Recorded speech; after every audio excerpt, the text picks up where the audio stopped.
தமிழ்நாட்டிற்கு காவிரி நீர் வராமல் தடுக்கும் மேற்கேட்டாட்டு அணைக்கு உச்ச நீதிமன்றம் அநீதி தீர்ப்பு, மக்கள் போராட்டமே தீர்வு என்கின்ற முழக்கத்தை முன்வைத்து இங்கே காவிரி உரிமை மீட்பு குழுவின் சார்பாக நடைபெறும் கண்டன ஆர்ப்பாட்டத்தில் மக்கள் கலை இலக்கிய கழகம், புதிய ஜனநாயக தொழிலாளர் முன்னணி, மக்கள் அதிகாரம் ஆகிய அமைப்புகளை இணைத்துக் கொண்டதற்கு ஐயா மாப்பா சின்னத்துரை மற்றும் அதனுடைய தோழமை அமைப்பு தோழர்களுக்கும் பொறுப்பாளர்களுக்கும் மக்கள் கலை இலக்கிய கழகத்தின் சார்பாக எங்களது நன்றியை தெரிவித்துக் கொள்கிறோம். தோழர்களே, மேகதாட்டு அணை என்பது இன்று தமிழகத்திற்கு காவிரி நீரை வரவிடாமல் தடுக்கின்ற ஒரு சதியாக இன்னைக்கு செயல்பட்டு இருக்கு. குறிப்பாக நீங்க தமிழகத்தில் எடுத்துக்கிட்டீங்கன்னு சொன்னா, இந்தியாவினுடைய முதுகெலும்பு விவசாயம் சொல்றாங்க. ஆனால் இந்த விவசாயத்தின் முதுகெலும்பை உடைக்கின்ற வகையிலே இன்று பல்வேறு திட்டங்களை பாசிச ஒன்றிய மோடி அரசு இன்னைக்கு செயல்படுத்தி கொண்டு வருது. குறிப்பாக தஞ்சை மாவட்டங்களை நீங்க எடுத்துக்கிட்டீங்கன்னு சொன்னா, மீத்தேன் வாயு எடுப்பதற்காக விவசாய நிலங்கள் நாசமாக்கப்பட்டுச்சு. அதே போல ரால் பண்ணை அமைப்பதற்காக சீர்காழியிலே விவசாய நிலங்கள் நாசமாக்கப்பட்டது. அந்த ராலை யார் நம்ம சாப்பிட முடியுமா? குறிப்பாக வெளிநாட்டுக்காரர்கள் அந்த உணவை சுவைத்து சாப்பிடுவதற்காக நன்றாக விளையக்கூடிய அந்த நிலத்திலே உப்பு நீரை பாய்த்து நாசமாக்கிவிட்டு அங்கே ரால் குட்டைகளை அமைத்து ரால்கள் வளர்த்து அதை வெளிநாட்டுக்கு ஏற்றுமதி செய்தார்கள். இதற்கு எதிராக அன்று போராடி விவசாயத்தை நாம் பாதுகாக்க வேண்டும் என்று போராடி ரால் பண்ணைக்கு எதிராக நாம் போராட்டம் நடத்தினோம்.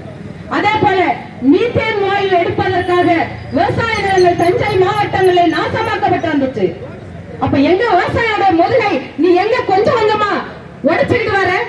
இதே டெல்லியில வேளாண் திருத்த சட்டத்துக்கு எதிராக விவசாயிகள் கிட்டத்தட்ட 2 ஆண்டுகளாக போராட்டம் நடத்தினார்கள்.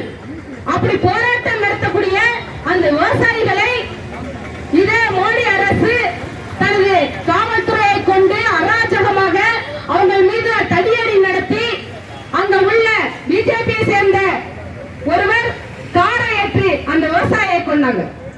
விவசாயியை நீ எந்த இடத்துல வச்சிருக்கிற? இன்ற வரைக்கும் விவசாயிகள் தான் விளைவிச்ச பொருளுக்கு விலையை தீர்மானிக்க முடியல.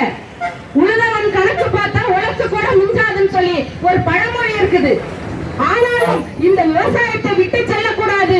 ஏனென்றால் விவசாயம் என்பது நமது வாழ்வாதாரத்தை பாதுகாக்கக்கூடிய ஒரு விஷயம், நமது நாட்டை முன்னேற்றக்கூடிய ஒரு விஷயம் என்பதற்காக இன்ற வரைக்கும் அதில் நஷ்டம் ஏற்பட்டாலும் விவசாயத்தை பாதுகாத்துக் கொண்டிருக்கிறார்கள் விவசாயிகள். அப்படிப்பட்ட விவசாயிகளுக்கு நீ என்ன செஞ்ச?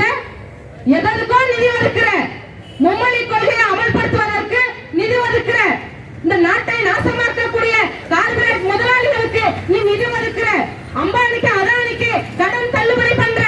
ஆனா விவசாயிகளுக்கு நீ என்ன கடன் தள்ளுபடி பண்ணல? விவசாயிகளுடைய கடனை இன்ன வரைக்கும் தள்ளுபடி பண்ணல. விவசாயிகள் விளைவித்த பொருளுக்கு அவர்கள் விலையை தீர்மானிக்க முடியல. இன்னைக்கு யாரு விவசாயியா இந்த மோடி அரசு பாக்குதுன்னு சொன்னா, அம்பானியையும் அதானியையும் தான் இன்னைக்கு விவசாயிகளா பாக்குறாங்க. ஆனா உண்மையான விவசாயிகளை இன்னைக்கு ஏளனமாக பார்ப்பதும் இந்த நாட்டிலே வாழ தகுதியற்றவர்களாக பார்ப்பதும் தான் இந்த பாசிச மோடி அரசின் இன்னைக்கு திட்டமாக இருக்குது. அதனாலதான் இன்னைக்கு பாத்தீங்கன்னு சொன்னா, டெல்லியிலே விவசாயிகள் போராடும் பொழுது அதுக்கு எதிராக இன்னைக்கு துப்பாக்கி சூடு நடத்தும்.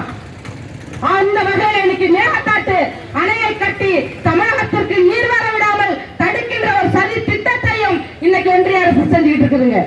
இதுக்கு எதிராக நாம் கட்சி வேறுபாடு இன்றி அனைவரும் நாம் இந்த தமிழ்நாட்டிலே சோறை திங்கக்கூடிய ஒவ்வொருத்தரும் தன்மானத்தோடு விவசாயிகளுக்கு ஆதரவாக நாம் போராட வேண்டியது இருக்குது. அந்த வகையிலே நாங்கள் டெல்லியிலே விவசாயிகள் போராடிய பொழுது அங்கே சென்று அந்த விவசாயிகளுக்கு ஆதரவாக மக்கள் கலை இலக்கிய கழகம், மக்கள் அதிகாரம், புதிய ஜனநாயக தொழிலாளர் முன்னணி சார்பாக போராட்டத்திலே 1 வாரம் கலந்து கொண்டோம். அந்த போராட்ட களத்திலே பாடிய அந்த பாடலோடு நாங்கள் இங்கே நிறைவு செய்கிறோம். டெல்லி சலோ டெல்லி சலோ, இந்தியாவை இந்தியாவை டெல்லி சலோ, பசுமையை பாதுகாக்க டெல்லி சலோ, நம் உணவை பாதுகாக்க டெல்லி சலோ, இந்த தருணம் அமையாது புதிய வரலாறு தயங்கி ஒதுங்காத டெல்லி சலோ, பகையின் குறுக்கே பேரிகாடுகள், ராணுவ போலீஸ் பேரிகாடுகள், தடைகளை மீறி தலைநகர் நோக்கி 1.5 கோடி ஏற்கலப்பைகள். இந்த உலகமே இதுவரை கண்டிராத பெரும் உழவர் பேரணி டெல்லி செல்லாம். நம்ம சிங் பிறந்த பஞ்சாப் மண்ணில் சிகப்பு மலர்கிறது. டெல்லி செல்லோ, டெல்லி செல்லோ, டெல்லி செல்லோ, இந்தியாவை இந்தியாவை டெல்லி செல்லோ. விவசாயியை வாழ விடு, மண்ணை கொள்ளாத விட்டு விடு. விவசாயியை வாழ விடு, மண்ணை கொள்ளாத விட்டு விடு. நாங்கள் பிறந்த நிலம் இது நாங்கள் வளர்த்த நிலம். நாங்கள் பிறந்த நிலம் இது நாங்கள் வளர்த்த நிலம். எங்கள் வேரில் கை வைத்து பார், அறிவாள்களும் சேர்ந்து விடும். விவசாயியை வாழ விடு, மண்ணை கொள்ளாத விட்டு விடு. விவசாயியை வாழ விடு, மண்ணை கொள்ளாத விட்டு விடு. எனவே நாம் தமிழகத்தில் இந்தியாவில் விவசாயத்தை பாதுகாக்க வேண்டுமானால் நாம் அனைவரும் ஓரணியில் திரண்டு நாம் போராட வேண்டும். சாதி மதம் இனம் மொழி கட்சிகளை கடந்து விவசாயத்தை பாதுகாக்க அனைத்து அமைப்பினரும் அனைத்து தோழமை உறவுகளும் ஒன்றாக இணைந்து நாம் போராட வேண்டும். இந்த தமிழ்நாட்டிற்கு காவிரி நீர் வராமல் தடுக்கும் மேகதாட்டு அணைக்கு உச்ச நீதிமன்றம் அநீதி தீர்ப்பு வழங்கியிருப்பதை நாம் ஒன்றாக இணைந்து கண்டித்து போராட வேண்டும் என்ற முழக்கத்தை முன்வைத்து முடித்துக் கொள்கிறேன். நன்றி, வணக்கம் தோழர்களே. தலைமை நீதிபதி PR ஹவாய் அவர்கள் தலைமையிலான அமர்வு 2025 நவம்பர் 13ஆம் தேதி கர்நாடக அரசு மேகதாதுவிலே அணை கட்டி தமிழகத்துக்கு வருகின்ற தண்ணீரை தேக்குவதற்கு திட்ட அறிக்கை தயாரிக்க மாண்புமிகு உச்ச நீதிமன்றமே அனுமதி வழங்கியிருப்பது வன்மையாக கண்டிக்கக்கூடியது. இதனை எதிர்த்து மரியாதைக்குரிய தமிழ்நாடு அரசு உடனடியாக நீரியல் துறை வல்லுநர்களையும் அனைத்து கட்சி தலைவர்களையும் அனைத்து சட்டமன்ற நாடாளுமன்ற உறுப்பினர்களையும் கூட்டி கலந்தாய்வு செய்து ஒரு மறுசீராய்வு மனு தாக்கல் செய்து காவிரியின் நீர் உரிமை பாரம்பரிய நீர் உரிமையை பாதுகாத்து கொடுக்க வேண்டும் என்பதை வலியுறுத்தி தான் இன்றைக்கு திருச்சியிலே விவசாயிகள் பல்வேறுபட்ட பொதுநல காவிரி உரிமை மீட்பு குழுவுடன் பல்வேறுபட்ட பொதுநல அமைப்புகள் மக்கள் அதிகாரம் உள்ளிட்ட நாம் தமிழர் இயக்கம் உள்ளிட்ட அமைப்புகள் இதனை பங்கெடுத்து இன்றைக்கு போராட்டத்தை நடத்தி கொண்டிருக்கின்றார்கள்.